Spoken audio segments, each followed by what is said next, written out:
A former US colony, the Philippines used to be one of Asia's wealthiest countries.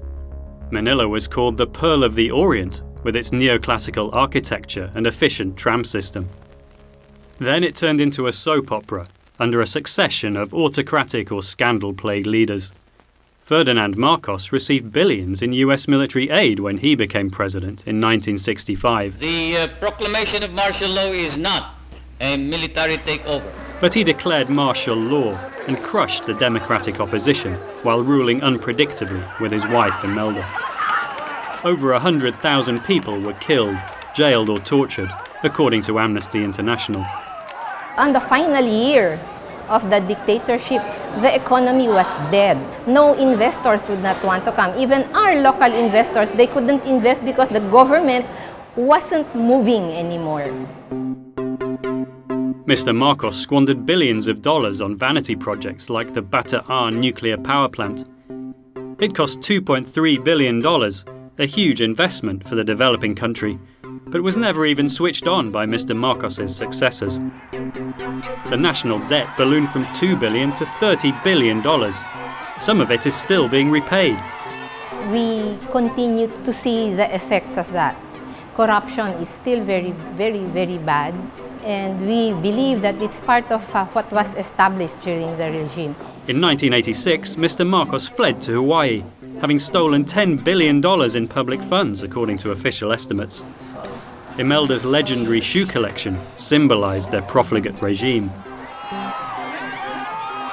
That same year, the People Power Revolution brought Corazon Aquino to power.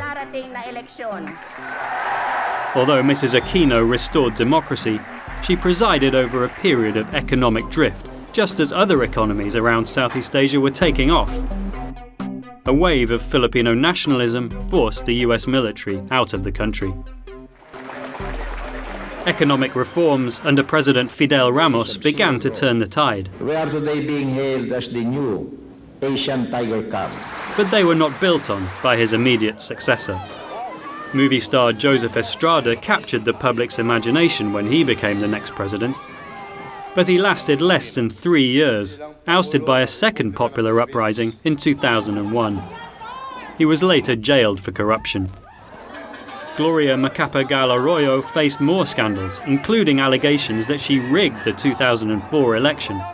She too is now battling corruption charges and denies wrongdoing. Congratulations. Benigno Aquino III, Corazon Aquino's son, took office in 2010, promising to stamp out corruption and grow the economy. My parents sought nothing less and died for nothing less than democracy, peace, and prosperity. I shall carry the torch forward. Since then, the Philippines has won a series of credit rating upgrades. Foreign investment and tourist numbers have hit record levels, and the country's reputation has improved. Yet the Philippines' gains are reversible. It remains hamstrung by bad infrastructure, poverty and corruption.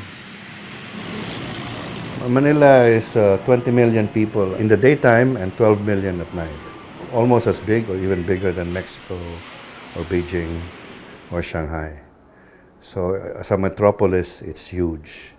And it's overbearing and overwhelming. And we don't have any mass transport system.